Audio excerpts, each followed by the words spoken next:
Welcome to Feminine Power Time. Turn off the chatter and tune in to what matters. This is the place where we reimagine the way we and the world work from the inside out by blending together, marrying together leadership, well-being, and wisdom.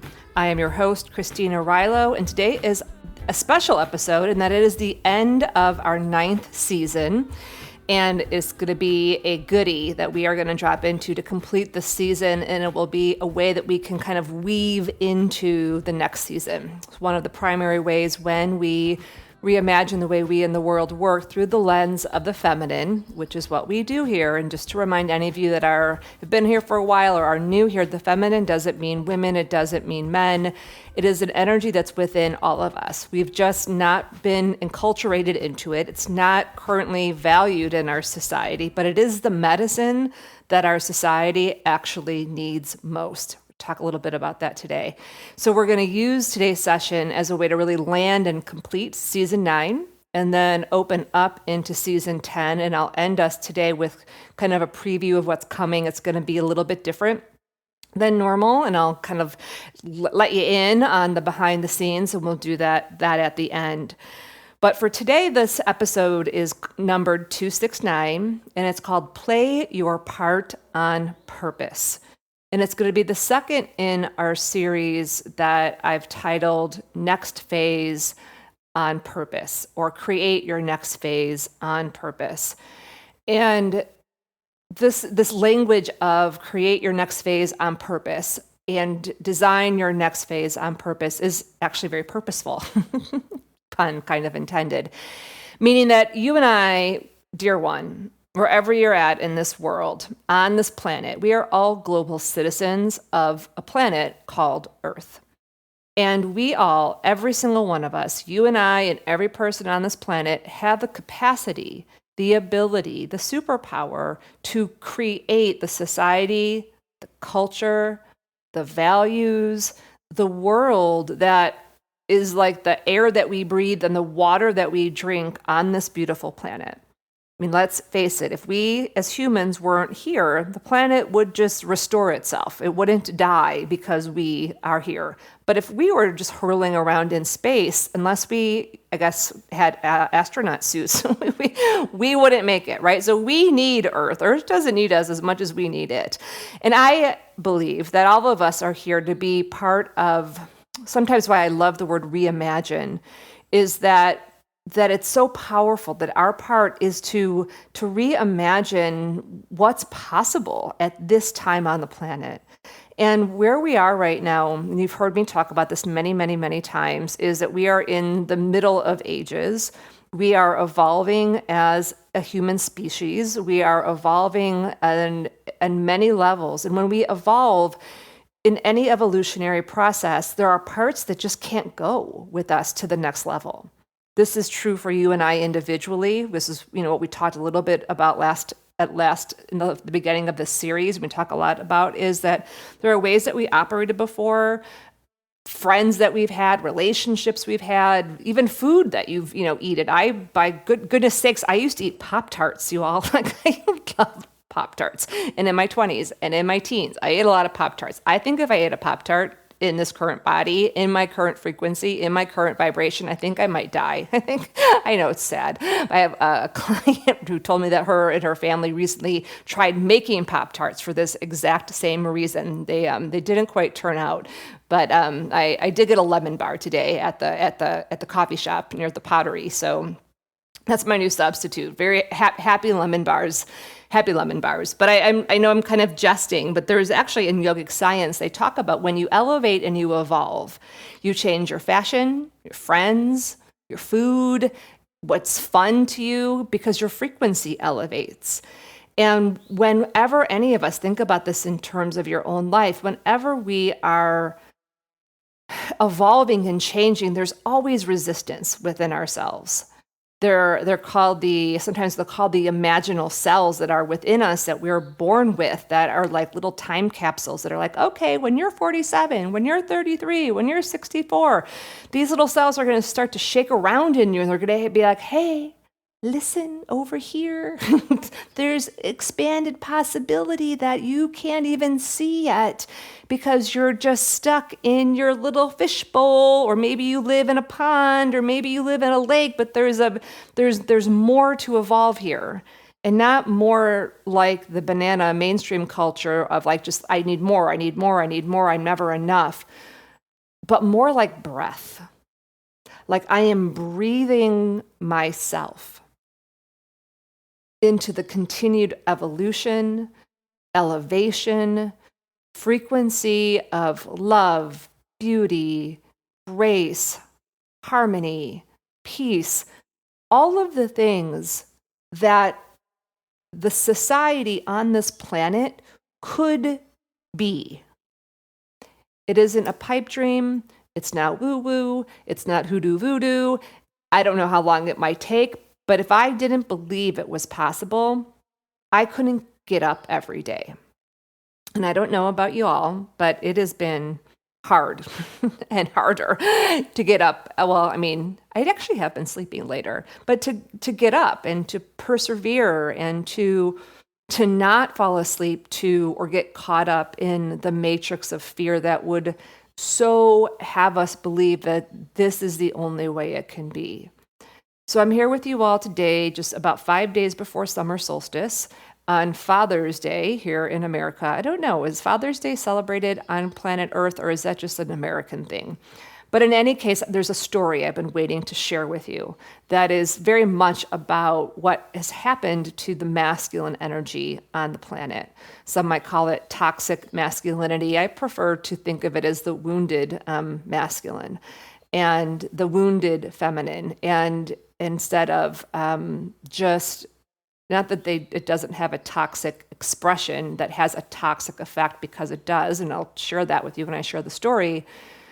But when we can see the wound versus the toxicity, it opens our hearts and it opens our humanity. And we start to see things differently in a way in which we can bring compassion to the situation. And remember, compassion is loving truth. It's not condoning. If you missed the episode on the genuine power of compassion, please go listen to it. We have a big misunderstanding about compassion, but it is the medicine of this time. And this is why every spiritual teacher, from Jesus to Buddha to Lao Tzu to, like, you could just keep going, from Thich Nhat Hanh to Mother Teresa, like there's so many, it's like a little drum beat, compassion, compassion. And we still don't get it. Even those who proclaim to be religious or be whatever, religion and living from the heart and living from love are not the same thing. It should be the same thing. But religion, unfortunately, in many ways has become, what would I call it? It's like when I teach self-love and I talk about the self-love tree and how we have these 10 branches and these roots that are our own personal tree, and they have gotten into soil that has become toxic, but we can't see it. But the fruit doesn't grow as well, and it corrodes our minds and our hearts. And again, this isn't about blame, but religions have been, the soil that they've sat in has been toxified. And so at the heart of many of the religions, maybe all, I don't know, but the wisdom of it is all about love.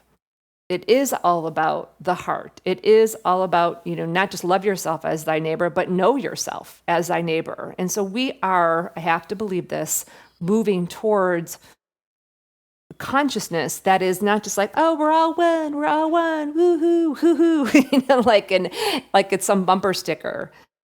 But this balance, this harmony of sovereignty and unity, where we can live and understand and embrace that we are all here as humans on this planet, and there are other beings. The trees are alive, the rocks are alive, the water is alive, the animals are alive, and we are also individuals. And there has to be a way for us to be able to live, when you bring those two things together as a power spectrum. If you were to imagine in your mind's eye an infinity sign on its side, you would have sovereignty on the right That's the masculine energy. And you would have unity on the right. That's the feminine energy. And together, when they're both coming from wholeness, instead of coming from the wound, it creates and elevates into healthy interconnection because it's rooted in wholeness, not scarcity, not sacrifice, self-sacrifice, but true wholeness elevates into healthy interconnection. So that's what we're up to on the planet right now. And for those of you that have been around for a while, one last piece here before we really kind of dive into this story I've been telling you about is we have to start with it first within ourselves. This is why I always say this particular podcast, Feminine Power Time, is for anyone in the world, doesn't matter your gender, that is embracing their part as a co-creator on this planet and understands and is willing to embrace that we have to reimagine the way we in the world work from the inside out first. And there's the Chicago in me wants to say, and it's a bitch, like it's a bitch that's the way it works. Because that means we have to look at what we don't like on the outside and what is incongruent and inefficient and not integrated and be like, where does that exist in me? Where has that existed in me? And if it hasn't existed in me, what is adding to that interference? And then we get to look around the closest systems to us, to our partnerships, to our friendships, to our families, to our teams. And then we can start looking around to the bigger systems. And so that's what Feminine Power Time has always been about and will always be about. That's why it's called the original tagline was turn off the chatter and tune into what matters. And that will still always be true here. So I just wanted to, I didn't know you all that this was going to come out exactly the way that it did, because this is the way the feminine works, is I am really here to be a channel for this. And I've been sitting with this for a long time before sitting down today and being ready. Truth be told, I went to the No Kings March, and it was amazing to be around people. For me, I have to see that other people are embracing their power as citizens in the United States, to not just roll over or capitulate or just go along with what feels good in the moment, but to really take a stand for being human and humanity. And more on all of that and some other stuff that's going to be happening coming up in next phase here. But after I got home, I looked at the news, which I normally don't do on a Saturday, and learned that I think two people that are lawmakers and in part of the government were just shot down in their houses in Minnesota. And the two others that are, I can't remember if it was Congress or Senate, but they are lawmakers within the current government system, also shot, not killed, at least last as of yesterday. And it took Noah and I for a loop. Noah started going down the spiral and I pulled him out, and then I went down the tubes and, he pulled me out. I took a shower. I had to do lots of meditation, and I had to tune into my books and my practices to just find my way back to sanity. And so why I'm here today with each one of us is because this is a time more than ever. It is essential for you and I to play our part on purpose. Play our part on purpose. Play our part on purpose. This is not a new message that I have been sharing with you all. Many of you know this message yourself. And even if you teach this, even if you're in the world as a career advisor or person who helps people do this, we all need this right now. Because if we don't, not only will our energy be diffracted and it therefore lose its power, we won't make it through this birth canal that we're in. So I'm here with you on Father's Day, tuning into the energy of the healthy masculine and the masculine that's rooted in wholeness, and that the feminine is part of that. There's an archetype in the Tarot, which is a way of understanding how we function and can work on this planet from wholeness, called the Lovers. And it's not about romantic love. You'll look at the card and you will see the feminine, who's often blue, and the masculine, who's orange, who's often, well, that's interesting, isn't it? I just realized the masculine is also often shown as orange. And the feminine is wrapping her arms around the masculine, and they're often sitting on a symbol that will have what's called the Vescus Pisces on it, which are two circles that are interconnected. And that is a symbol of many things. It is the symbol of moving out of the Piscean age into the age of Aquarius. It is the symbol of two wholes come together to create a sacred third. It is the symbol of moving through the duality reality consciousness that we have lived in this matrix, 2,000, 5,000. I'm not exactly sure when it all began, but some would say 11, 12,000 years ago, a long time ago, that we're moving through this into something different. So that means you and I need tools to do that. And so what today is about, as we complete this 9th series here together and go into through summer solstice, which is the midpoint of the year, winter solstice for those of you in the Southern Hemisphere. Hey, y'all. BTW, I have been watching Miss Fisher's Murder Mysteries for any of you who love fashion and love a good slow-paced show that's kind of like Sherlock Holmes. So it's not like scary gory, but it is more. It's just more refined. Miss Fisher's Murder Mysteries, thumbs up, taped in Melbourne. Lovely. The fashion from the 1920s, OMG. So sorry, I digress. It's very important to have television shows and other things that you can watch, you all, right now, to moderate your nervous systems. And one thing that we can do at this time, just speaking of play your part on purpose, is just through our life choices. We can't solve all the problems and crazy things of, governments taking away funding and all this stuff. But I'm like, you know what? I give $10 a month to Netflix. I'm going to go give money to PBS because their funding is being taken away. And they have pretty good programming over there. So I'm like, why do I never think about that? Why do I never think about giving money to PBS? And they have the Masters series and all of that. And so I'm just like, all right, sign me up, $10 a month. And so those are little choices that we can make that don't seem like a big deal, but they matter. And I think that's the part that as we go into this experience today, what I'm going to do is I'm going to share with you a story about the wounded Fisher King. It goes along with this archetype that I'm mentioning of they're literally, when you look at the card, the archetype card, you'll see a wound on the masculine's leg. And it's interesting, right? That masculine figure is orange, which is the color of masculine energy, because masculine energy is fire. And then you look at the current sitting person that calls himself the president, number 47, he's orange. And he is an outpicturing of what it looks like when the wounded masculine is out of control to a crazy level of toxicity.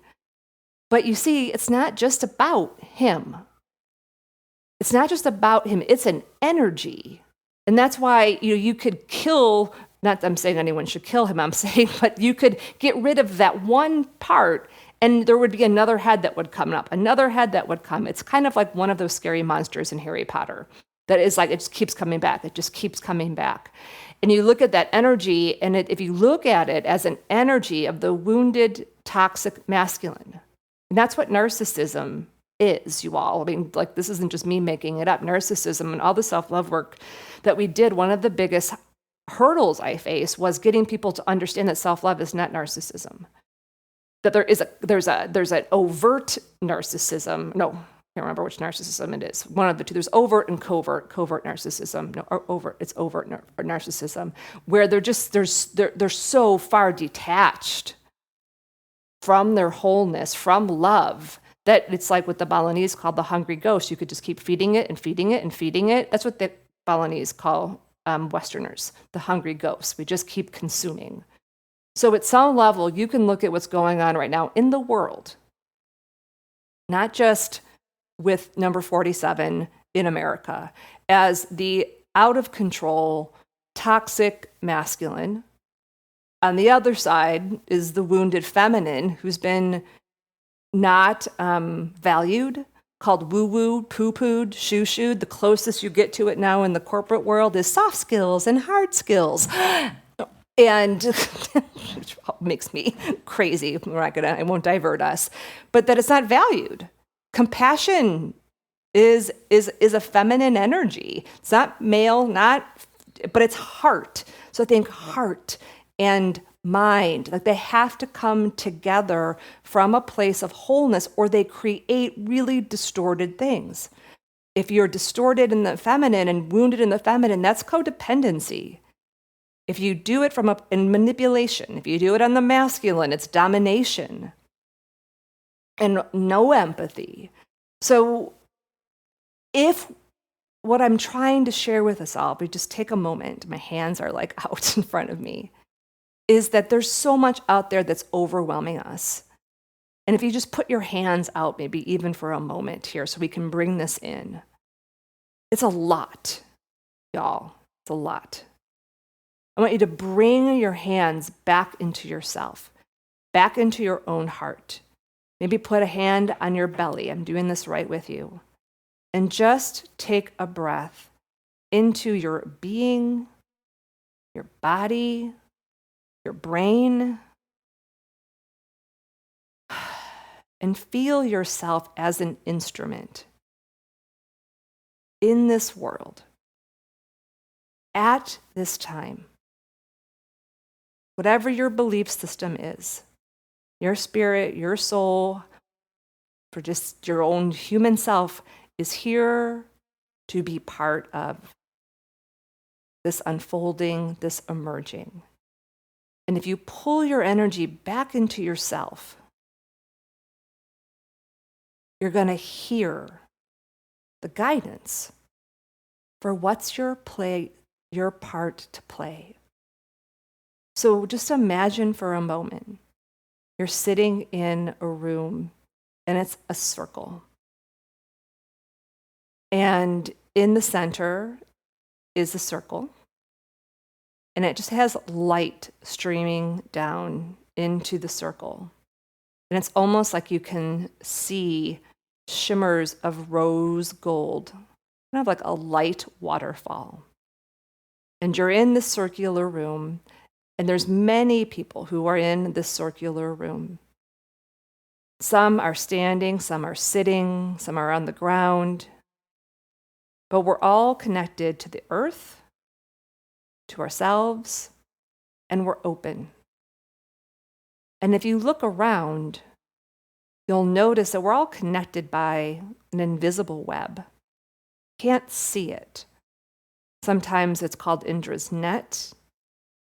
And that is that there's a web that connects us all and connects us all to kind of a higher intelligence, whatever you want to call it scientifically, the quantum, from a quantum field or a morphic field.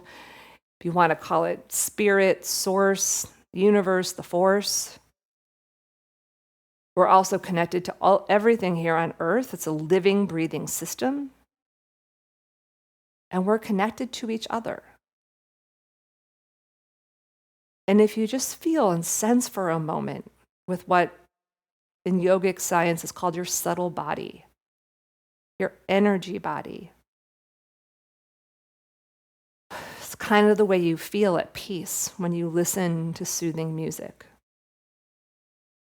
Or when you're in conversation with a friend that is just full of sweetness. Or when you look at a pet or a child and you feel that smile in your heart. You have a part to play. I have a part to play.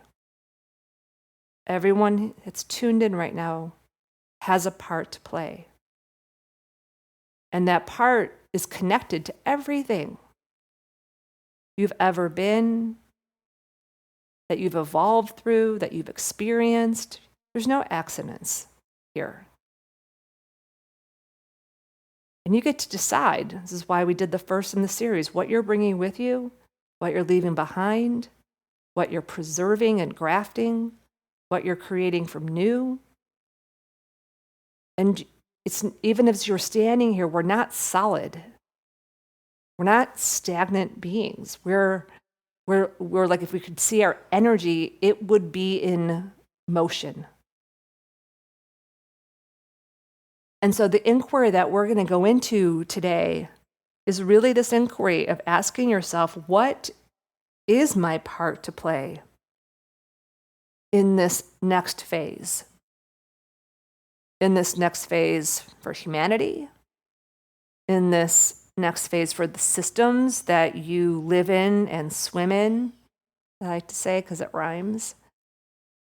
In your closest communities, your teams, your families, and also your part of this world.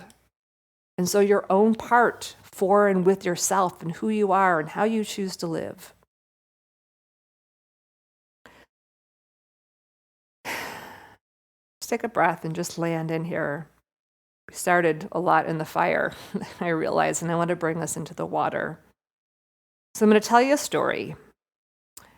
That is a story that always surprises me how many people do not know about this story. You may or may not know. It's a story about the Holy Grail. Many of us have heard the story or have heard of the Holy Grail, but we don't totally understand what it is. So I'm going to share it from my perspective. I am not an expert in the Holy Grail, but I have been studying it and working with this myth that I feel is very important and relevant for us since 2015, so that's over a decade. And so I feel like I can share it and offer you, if you do want to go deeper into it, I highly recommend reading the book If Women Rose Rooted by Sharon Blackie.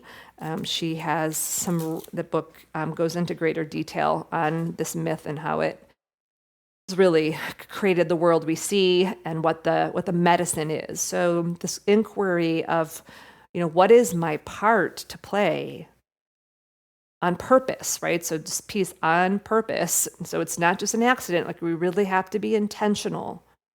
And that is the part of being both strategic and surrendered, another power spectrum called the strategic surrender. If you missed that power, that podcast, that's part of the What is the Feminine and Why Does It Matter series.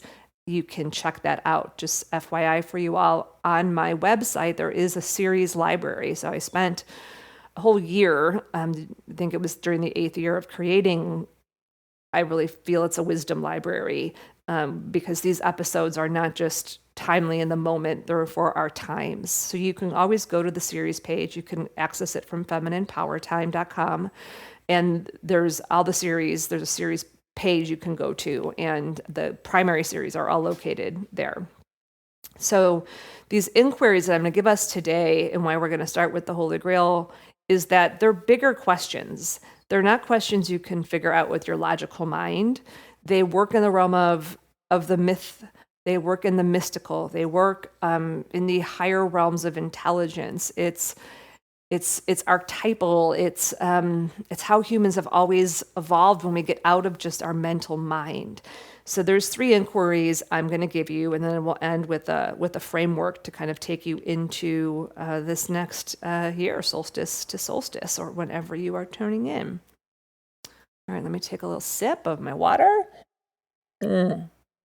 I love doing the last podcast with you all about permission to replenish.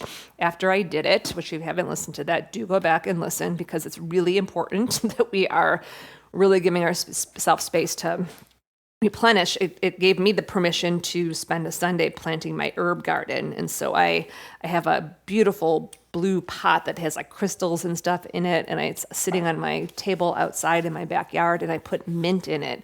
So I'm drinking some mint water with a little bit of a squeezed blood orange in it. Feels perfect for our storytelling. Okay, so here's the Cliff Notes on the Holy Grail.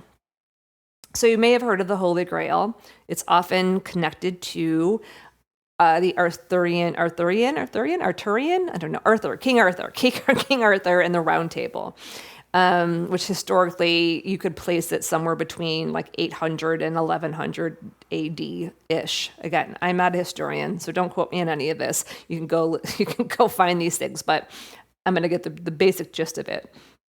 And so you hear about these knights who go out on these, like, I gotta go find the Holy Grail, as if it's like a jeweled cup. Like oftentimes that's how it'll be. Like there's this jeweled cup, this Holy Grail, which is so not what the Holy Grail is. The Holy Grail is the symbol of the feminine. There are lots of different traditions, from Christianity to the Gnostic Gospels to Celtic lore to many other different traditions that speak about how the Holy Grail is a vessel, and it is a chalice, and it is the symbol of the feminine. And so that's number one. And number two, that's important. So just thinking about that for a moment, is that what is being sought is the feminine. But the feminine can't be found the way a treasure would be found, where you have the map and you go do it and then you get it and it's like, I will plunder this. That's not the way the feminine is. The feminine is receptive. The feminine is the mystery. And the mystery doesn't open for people who want to use the wisdom for their own personal gain over the well-being of the planet and people. Many years ago, long ago, from a Celtic perspective, so thinking of this as basically like Britain and the British Isles and in Western Europe, when a king or a queen took the throne over, they had to swear allegiance to the earth and to the people, that they would care for the people and they would care for the earth. That was part of the feminine part of the equation, as well as the state and all of those other things. But they had to have both the feminine and the masculine. And sometime around when King Arthur, this time about 1100, 1000 AD-ish. And again, don't quote me for those of you that are like, but that's not the right time, Christine. Again, I'm just giving this for us for context, is that stopped happening. And so the people who were in charge, people who were put into positions of power and basically there to make sure that the people prospered and the planet prospered, they were there in service, and true royalty knew that I serve and so I am served in return. It's a symbiotic relationship. When that was broken for various reasons, and a lot of it did come in through religious establishments and power grabbing and really greed. I mean, at the end of the day, a lot of it was greed. That started to tear all of that apart. And so those people in power no longer kept their promises to the planet and to the people, which is what we see today and the outspring of that. So there's a myth or a mythos around the Holy Grail that tells the tale of these different knights that go out on search of the Grail. And one of them is named Percival. And Percival is taken by his mother out into the forest because she doesn't want to lose him. She lost her husband early at some point and doesn't want to lose Percival. So she takes him out of the court life and all this other stuff, and he grows up in the forest. But one day, the people who are like the knights that are, out there fighting, and the knights that are out there looking for the Grail, all about living the adventure, come by, and she loses Percival to this adventure. It makes them make some promise of, I can't remember exactly what the promise is at this moment, not important. What's important is that he goes out and he's part of these knights, that are out there looking for the Grail, and that they're plundering and they're taking over, and The people in the planet thing is no longer there. And at some point, Percival finds himself stumbling upon something called some kind of castle.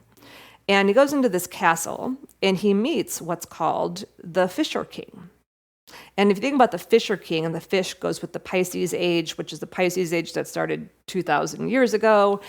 And he finds the Fisher King, his beautiful banquet, all these things are going on. And he notices sometime during dinner that the king has a wound in his thigh. Same one you'll see if you look at the tarot on the lover's card. And because Percival was taught to be polite and he was taught to be respectful, he fails to ask the Fisher King a question. And the question that he fails to ask the Fisher King is the one that needs to be asked in order for the land not to turn into a wasteland. But he doesn't ask the question because he's being proper. He's not being bold and following his intuition. And so he wakes up the next day and the whole castle is gone. Can't find any of it. It's all gone. It's disappeared. And that, in the lore and the myth, is the beginning of the wasteland. And the wasteland is what happens is that these knights, because they're not connected to the people or to the planet, and they and other kings start just taking things without any respect. So there are stories about the wells that were in Britain and in Ireland, which are these beautiful well springs. Wells, think well, water, feminine, wellspring. The word wellness, the word wealth actually means well-being. So those what happens is that the maidens, so there was people, these maidens that were always taking care of the well springs, they were protected by the feminine, and these, I don't know if they were human or they were spirits or something in between, but they start to be raped by the men. And these are the wounded men, right? They're wounded, therefore toxic. And so the wells start to dry up, or they're not taken care of, and the water starts to disappear, the feminine starts to disappear, and the whole thing ends up where we are today, where we have wounded men and women. Women can be the wounded masculine too. Again, this is not feminine or masculine. The wounded king and queens are just running around, right?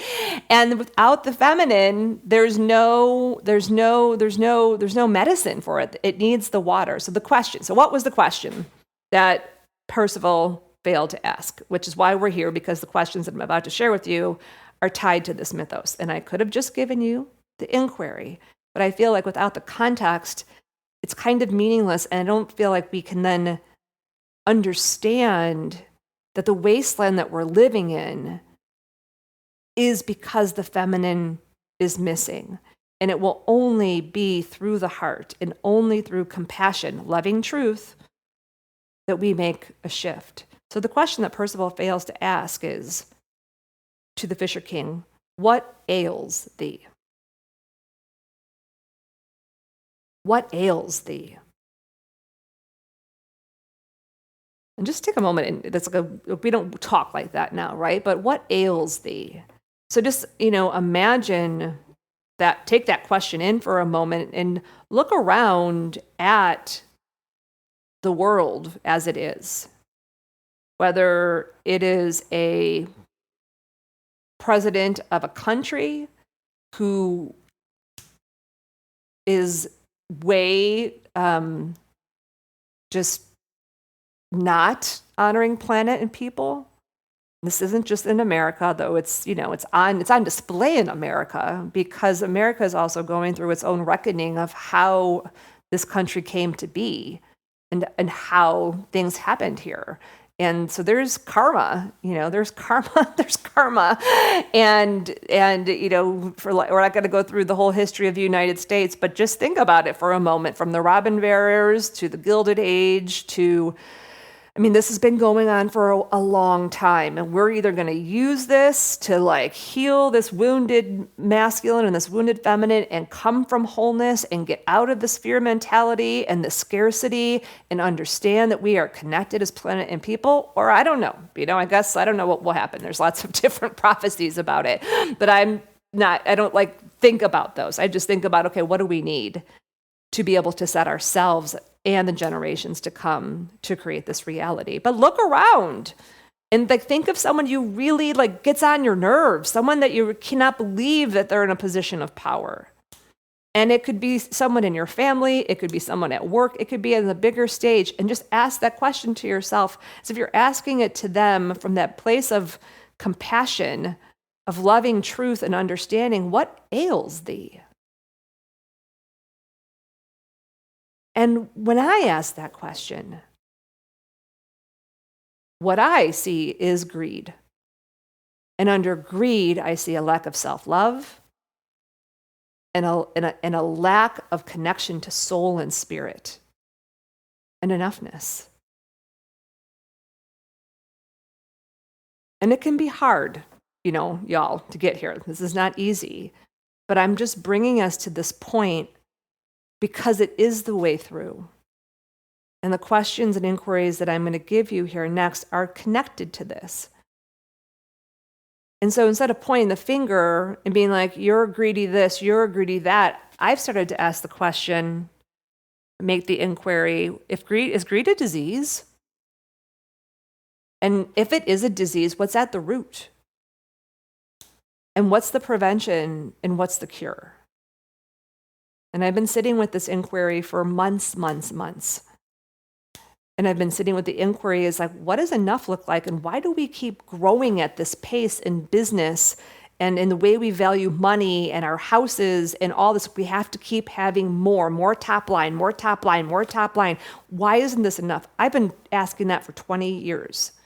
And not to asking these questions, why I'm this is pretty subtle, but this is the power of co-creative contemplation, where you see something and you're like, oh, what is that? And then you contemplate it. Like, I haven't done the podcast about is greed a disease with you all because I'm not ready to talk about it.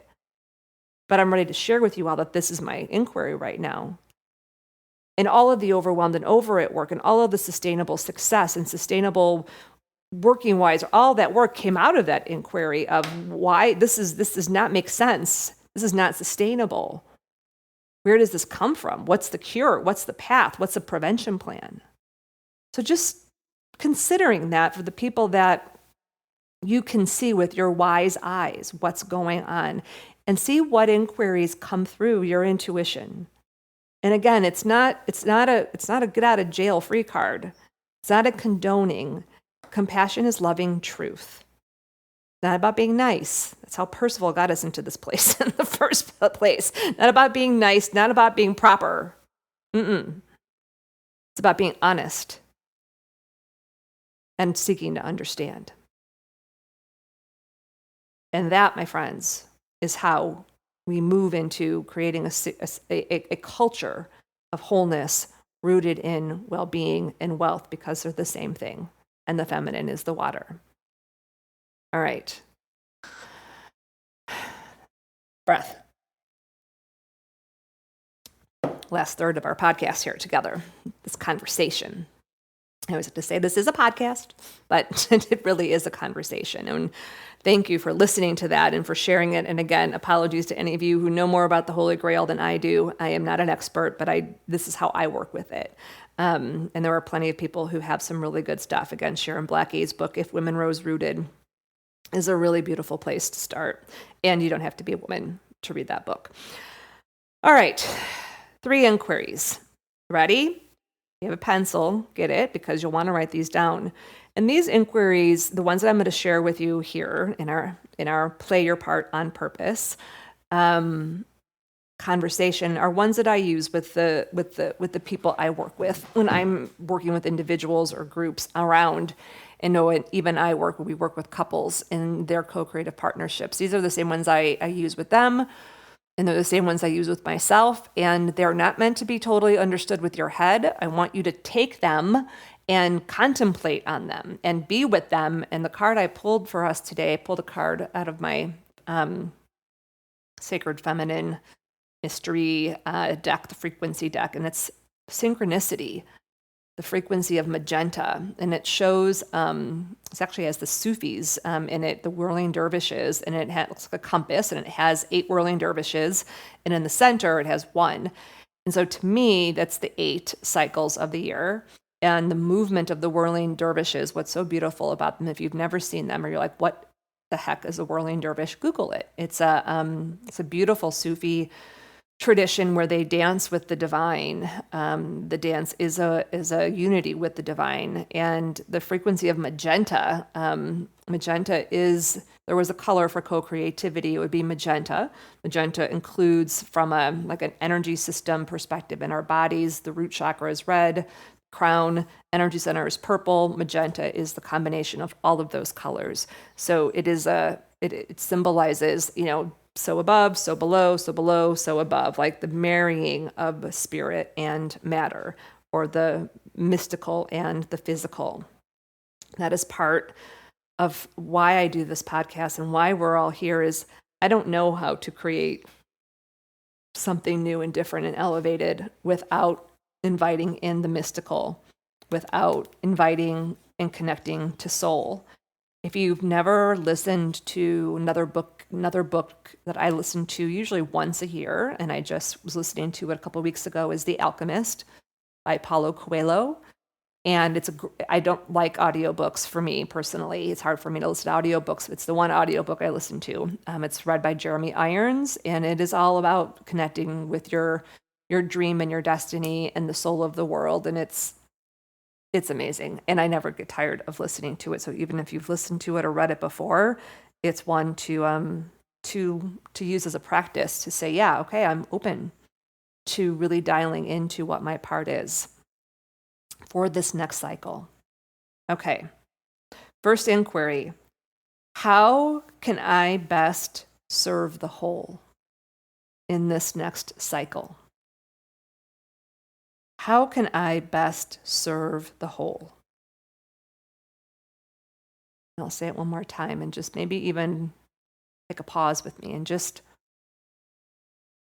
let it penetrate your beingness. And you're like, I don't know what that means, Christine. Just take a breath and just hear my voice. How can you best serve the whole in this next cycle? And we can start with just going way out into the meta. You can ask it from the perspective of and I'll just ask you directly so you can kind of listen to this as a meditation almost.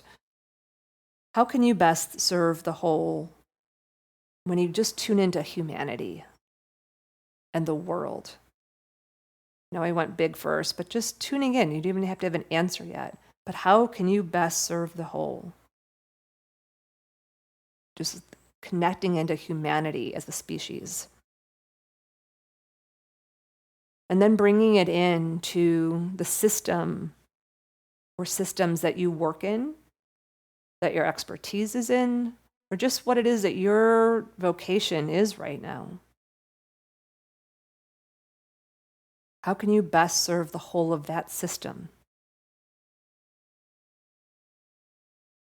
And it might be a system even that for those of you who are parents or grandparents or educators or therapists or whatever, it's like that system. It could be your local school. It could be the bigger system, just tuning into the field like we talked about last time that you operate in. How could you best serve the whole of that system? Remember, I don't have to do your part. You don't have to do mine. This is about you as your instrument. So really feeling into that field that we talked about last time and the fields you're meant to play in. How could you best serve the whole of that system? And this is why I really focus my coaching work on conscious leaders inside of systems, inside of corporate, inside of business systems, founders of systems, because I know that world so well, and I can bring my MBA self to it as well as my deep wisdom and bring those together and support them in their teams. That's my part for the people I work with one-on-one. And I'm very clear about that. And so you can't be in all the systems. So just, again, how can I best serve the whole in that system? And then bring it in another level. Bring it into your family system, personally, and if you are part of a team or a leader of a team, kind of teams, your team system. And just tuning into your family system, and this could be your chosen family and or your biological family, or they might be the same thing. How can you best serve the whole for this next cycle for your family system? A lot of, whether it's the healing work, talk with so many people right now doing ancestral work and just healing patterns that they have been part of their family system for a long time. That is work. Remember, work means to put effort into a system. And or even people who are mothers that I know that are choosing to really embrace their sovereignty so that their daughters have a model for that. That's how they can show up and really serve the family system. So really feeling into that family system. Some are mothers who have grown children and they're showing up for their sons or their daughters and their grandkids, and it's intentional. This is where I keep coming back to on purpose. If you do it on purpose, it matters more because it's your intention that's going into it. And then tune into your team. If you have a team that you could let you lead, if you have a team that you're on, if you don't have a team that you are on, just maybe think about your local community, bring it into that. How could you best serve the whole of that? Either your team and or your local community in this next cycle.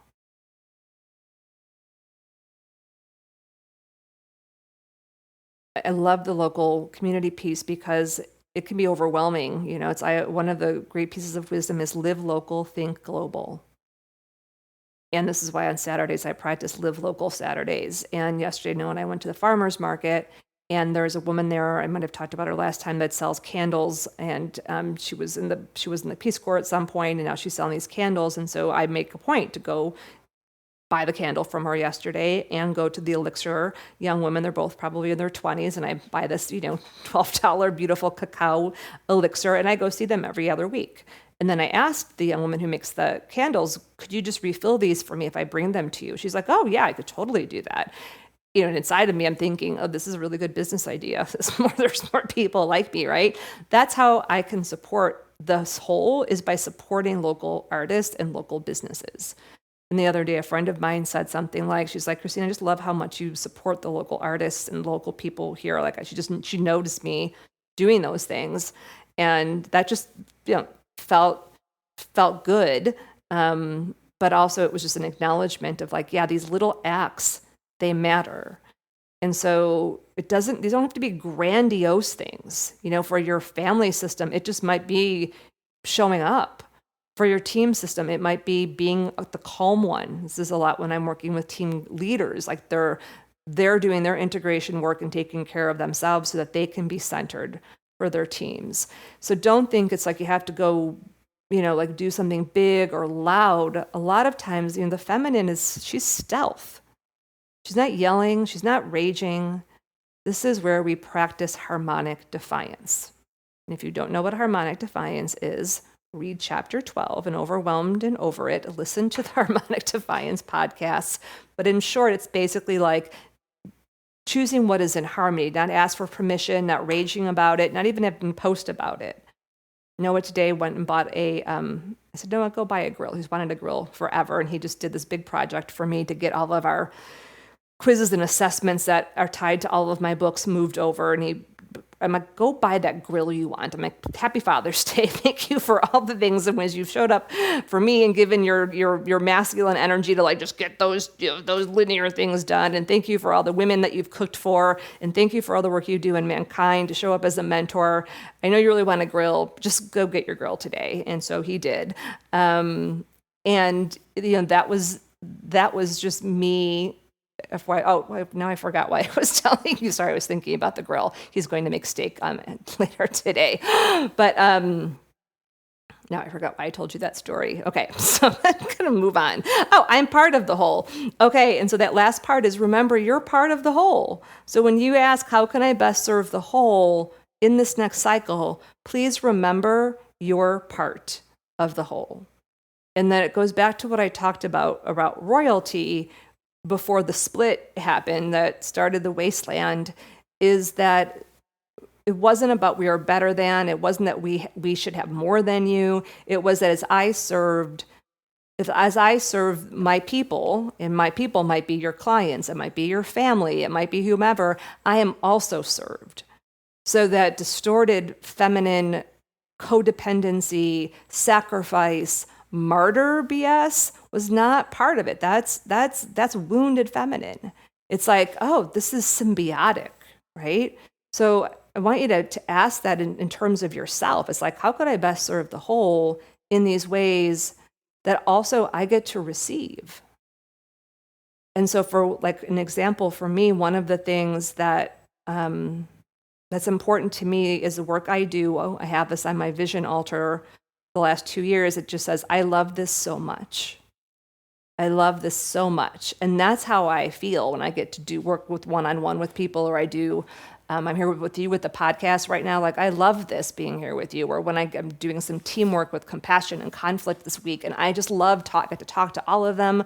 And I got, there's just these people I would never be able to talk to and coach otherwise. And I just love it so much. So what is that for you? Is you're serving the whole and you're being conscious and on purpose. What is it that you also really desire to receive? All right. Number 2, drum roll. What is not your part in the cycle ahead? So one of the best ways to get clarity on what your part is and what it isn't is by knowing what is not your part. And you might just ask yourself, what do I know is not my part? This might be like things that you've done in the past that were your part, but they're not your part anymore.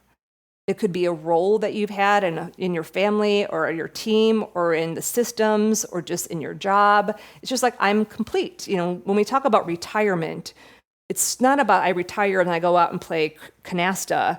But we can retire from certain roles, like I'm no longer going to be this executive, or I'm no longer parenting an 8-year-old. I'm parenting an adult. So there's like retiring the role of parenting a child, and it's important to be able to know what is not your part. This is part of the reason people hang on in their jobs too long is they're afraid to let go because they don't know who they're evolving into. But it's not your part to play anymore. And if you don't let go of your role and your part to play, other people can't grow, right? So if you're still parenting your 14-year-old, like it was, that person was 8, that person won't have the space to grow. If you know that, what you did in your 30s and now you're in your 50s, is like you need to leave space for those people who are evolving. I see this a lot with therapists who might have worked with like really hard cases, in their 30s and their 40s, but now they're being called to a different kind of client, and even the kind of companies we might work for, or even as a doctor who you might be moving more into a teaching thing. And just talking to somebody the other day, and she works inside the system, in the medical system, and there's always this pressure of like, well, when what are you going to do to grow? What's going to how are you going to become the next level? And we were talking about it. I'm like, do you remember chapter 1 in Overwhelmed and Over It, where it shows, if you don't have this all, you want to take a look at it, this woman who's on this escalator to death. And it's just like more and more and more, grow faster, faster, got to get to the next position. Versus what if like where I'm at is good enough? And I like it here because I know how to do my job. And I have other places in my life I want to focus on. And that the matrix isn't built like that. So that's harmonic defiance. Sometimes also what's not your part, think about the things you care about, but it doesn't feed you. Like it doesn't provide your livelihood, but you care about it. So it's something that you care about, but it isn't related to money. Like, for example, I care about planet Earth and not having single-use plastic.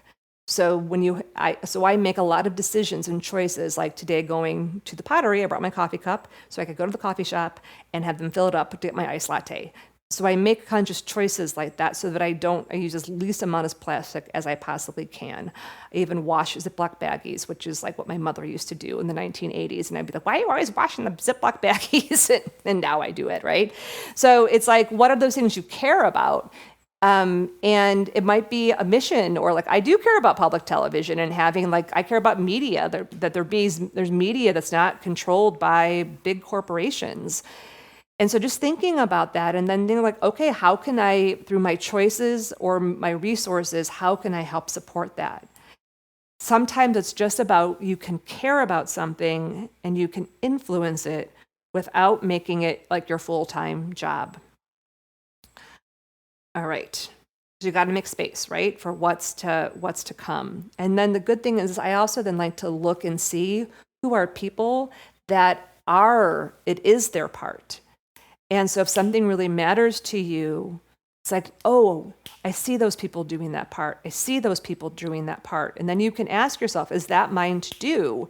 Maybe I volunteer, maybe I don't.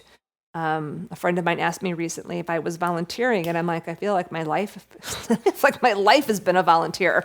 And I'm like, I do give my energy in different ways that aren't necessarily going to volunteer somewhere. But the work I do with young girls and the work just with this podcast, like I do this as a gift from my heart to all of you. So just thinking about that and it matters, it really matters. Okay. Last question, last inquiry. What is my part? What is my part for this next cycle? And this is one that we're gonna play with in season 10, but I want to give you a structure, because part is not just what your job is.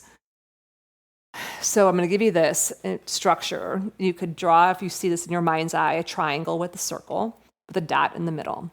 The dot connotes wholeness. The circle also connotes wholeness, and drawing a circle of commitment around it. This is a shape that I use whenever I'm working with someone around what their part is. There's always a center point, which is usually their presence, and then around on each of those triangle points is our purpose for the next part. And there's usually 3 parts to our purpose. For those of you who are parents, this is how you get out of work-life balance, kids, mom, this, that. Like when I'm thinking of a woman I just talked with in Australia who's been a dear friend, and I did work with her years ago, and we still stay in touch. And we're talking the other day, and I still had that symbol of the circle with the triangle, and her purpose is in the center that is connected to her presence. And then she has the work that she does. She's a mom of 3, and I can't remember what the language was, but there's the language around really raising 3, creating the environment for 3 healthy humans to thrive is 1. 2 is bringing well-being into the workplace. And 3 is around women and creating spaces for women to come together. And so we made a choice as we were doing the work together, and this is this piece of how can I best serve the whole for this next cycle, that it was really important for her to give herself permission to have a job, a job, go work for someone, go actually have a job where she works for someone, but it had to be in alignment with her presence and her purpose and support her power. Because as an entrepreneur and a consultant, doing that and raising 3 children at the same time was too much. I always say for people who are entrepreneurs, you gotta, it's like you have to go out and hunt and then take care of 3 kids at the same time. That's you doing the masculine and the feminine at the same time. And that is too much. Then you suffer in that. And so as you're thinking of this symbol, what I'm inviting you into and taking us into season 10 is that in the center is your presence. And the 3 different points are different parts of your purpose and the way that it manifests. So in the center is your presence, your purpose, and your power. And then usually there's 3 ways that those are expressing in the world. So I think the thing that I want to give to you is what is my part, is write down presence, purpose, and power. Let's do it this way because it's hard. I can't teach you how to do this in 3 minutes. But this will give us a portal into season 10. Is if you draw the triangle with the dot, with the circle, and on the bottom, you put presence on one point and power on the other. And then on top, you write purpose. And in the center, you write wholeness. And inside of wholeness is all the things: peace, harmony, sustainability, etc. That you start to be in co-creation with the universe, with the divine, about, as you go into this next cycle, what is that presence? And so one of the things we're going to do in season 10 is I am committing to, on the points, the cross quarter points and the quarter points of the year, I'm going to share with you all the feminine leadership archetypes. I'll talk more about those when we start season 10 at Solstice, but they are a way to give language to presence. And we'll kind of weave that into the presence that you are becoming. We always like to say your presence is enough. And then power, that's the power spectrums. That's the Genuine Power series that we've been doing. So both What is the Feminine, Why Does It Matter, and the Genuine Power series, there are already power episodes you can tune into. And I will likely have some Genuine Power episodes dropping in. I'm not committing to those. I'm just committing to the 8 around presence, and then leaving space for Genuine Power ones to come in.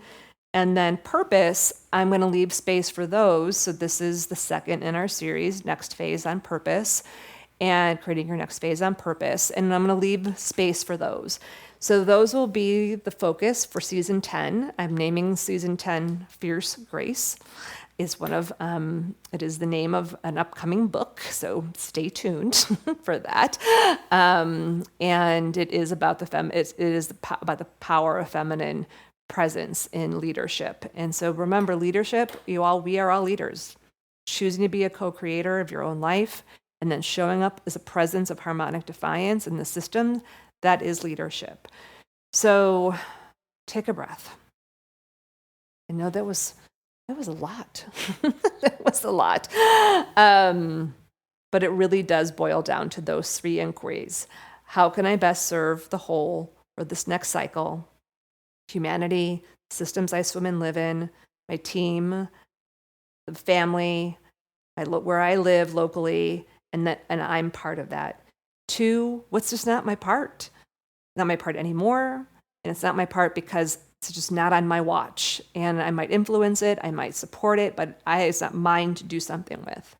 And then 3, what is my part? And really swimming around in your presence, your purpose, and your power. And just those, like, get a journal, write them down, come back to the podcast. I do this one-on-one with people who are either emerging or established leaders and founders. So if that is you, you can always learn more about it on my website at ChristinaRilo.com for those of you that would like support in a container of creating your next phase on purpose. So there is more on that on my website.